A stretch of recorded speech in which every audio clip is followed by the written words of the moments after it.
A qualified personal residence trust. Now that's the topic of this InvestMinute in today's general finance lesson. How they work, are they useful, and why some may have a different opinion. I'm Jonah, I'm one of the banking bros at the Cash Compound, and I'm cracking the code today on this saving and investment product, a qualified personal residence trust. You are now tuned to the banking bros. Said we couldn't make it, drink or settle, this the life we chose. Gave a lot of game, we never got a lot of things. Bow your head and say the prayer, we taught you how to be the bank. Using a QPRT to make a lifetime gift of a home allows individuals to reduce their taxable estate, live in the property for a number of years, and incur gift tax only on the remainder value, which is a fraction of the current value. So here's how it works. A properly structured QPRT freezes the value of the residence, making significant estate tax savings possible. The gift tax on the transfer is also reduced by the value of the grantor's retained interest. During the trust term, the grantor pays the mortgage,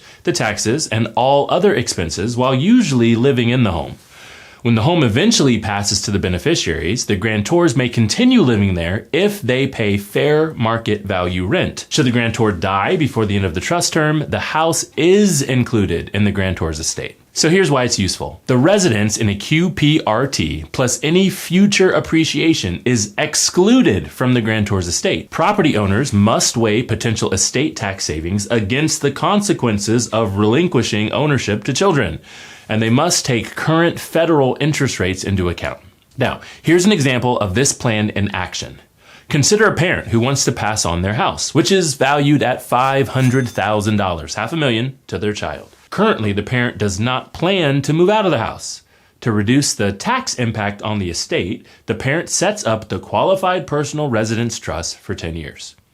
Now, in 10 years, the house increases in value to $750,000. But because the house is under a QPRT, the $250,000 in gains will be tax-free. In other words, the parent will only have to pay the gift tax on the $500,000 value of the house that is held within the trust. Now, here's why some do not like the plan. The parents don't own the house at all at the end of the term. They must leave or enter into a lease agreement to stay there. And if the parent dies before the end of the trust term, the tax benefits will fail to apply. QPRTs may also have various caveats pertaining to the adjoining land or outliving the trust and selling the home before the term ends. Now, here are my thoughts. It can be really tough to navigate if a trust is better than a will, if you should use a revocable trust or irrevocable trust. Or you might watch this video and then think, wow, a QPRT seems like it's for me, but do I put my rental properties inside of it or not? What about my private family foundation?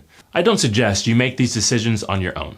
My advice is to use a trusted professional when exploring these options. I absolutely love avoiding probate, which is many times the primary reasons for using trusts. Now, on our channel, we teach the infinite banking concept, which also avoids probate in most cases.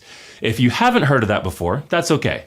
It's utilizing the guaranteed growth and cash flows from life insurance without any risk of market forces. Because these private banks are built inside of the life insurance policies, that means that one day I will too be passing a substantial benefit to the next generation. The difference will be, of course, that life insurance proceeds are not considered ordinary income, and therefore we will have no concern of capital gains, gift, estate taxes. And throughout our lifetime, we actually use the guaranteed cash flows from these personal infinite banking policies to fund the purchases of other income-producing assets.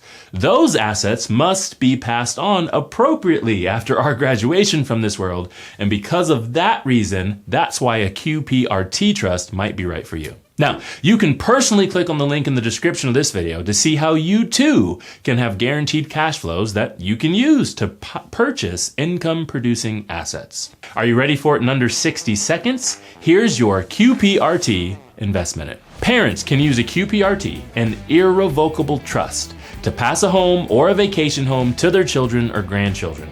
Since parents retain the right to use the real estate or its income during the trust term, gift tax on the transfer is reduced by the value of their retained interest. If you believe a QPRT is perfect for your situation, then you should reach out to your trusted attorney and start asking questions. Subscribe to our channel and join me for my next InvestMinute for a quick breakdown of grantor retained annuity trusts.